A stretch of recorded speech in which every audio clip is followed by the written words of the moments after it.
gouvernement le reconnaît désormais, la croissance ne sera pas au rendez-vous en 2013 et la France ne pourra pas ramener son déficit budgétaire à 3%. Mais comment revenir dans les clous en 2014 avec une politique de gauche? Pour tenter de répondre à la question, Xerfi Canal reçoit Jean-Paul Bedbez, économiste et président de Bedbez Conseil. Jean-Paul Bedbez, bonjour. Bonjour. Alors, quelles sont les différentes options du gouvernement pour préparer 2014 ? Eh bien, si vous le permettez, commençons par l'option que le gouvernement n'a plus, en tout cas j'espère, à savoir augmenter les impôts. Donc selon vous, il n'y aura pas de nouvelle hausse d'impôts comme celle que l'on a connue en septembre 2012 ? Écoutez, je crois que ça n'est plus possible. La pression fiscale que nous vivons est en fait à l'origine du ralentissement qui est le nôtre depuis 6 mois.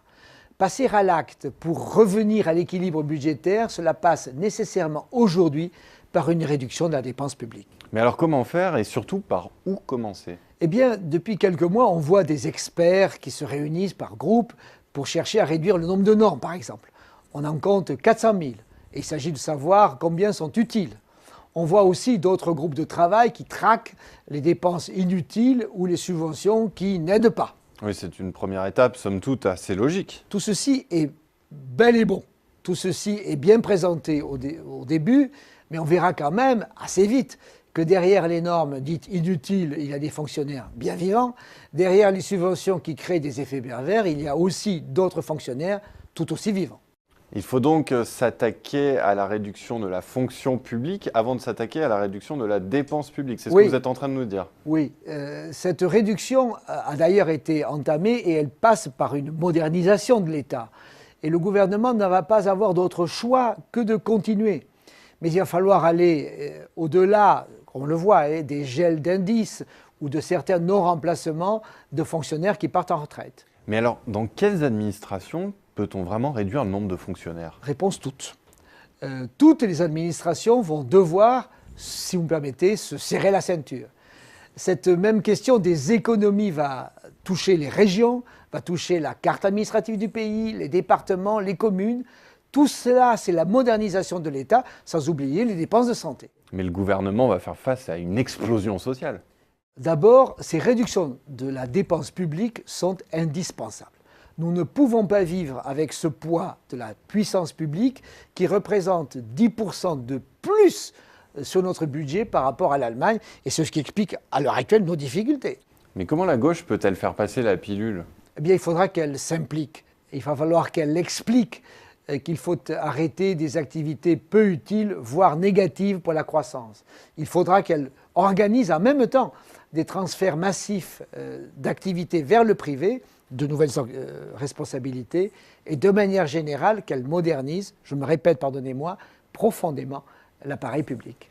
Mais qu'est-ce que vous faites de tous les fonctionnaires qui vont se retrouver sur le carreau ? On ne peut pas les laisser tomber comme ça du jour au lendemain. Bien sûr que non, et ils ne seront pas sur le carreau.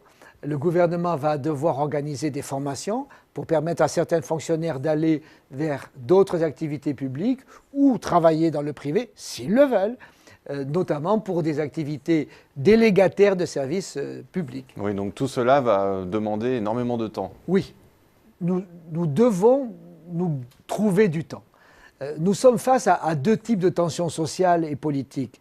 Celles qui se développent d'un côté si on ne fait rien, et celles qui vont se développer aussi si on fait quelque chose. C'est pour cela d'ailleurs que la gauche est la mieux à même pour expliquer, pour convaincre, pour réaménager les transferts et les formations pour négocier toutes ces transitions. Alors y a-t-il des pays qui ont déjà procédé à ce genre d'ajustement de la fonction publique dans l'urgence ? Oui, la Suède est l'exemple que l'on met en avant toujours dans les années 90. Les salaires, les retraites des fonctionnaires ont baissé et surtout, les structures en Suède ont été considérablement revues, autrement dit amaigries. Mais si on regarde la zone euro, on a vu récemment le cas grec ou le cas espagnol, où ça a été évidemment beaucoup plus dur avec des fonctionnaires qui ont été licenciés. Alors, est-ce que toutes ces décisions douloureuses ne sont pas précipitées par les réactions des marchés financiers ? Pour le moment, croisons les doigts, les marchés financiers sont calmes. Ils ont noté que la France n'était pas l'Allemagne. Et il faut bien reconnaître qu'ils n'ont pas beaucoup apprécié le décalage d'un an qui a été demandé pour remettre en ordre nos comptes publics. On voit d'ailleurs que les taux français, à 10 ans, dépassent d'un demi-point les taux allemands. Mais tout le monde regarde ailleurs, vers l'Italie, tout le monde regarde également l'Espagne.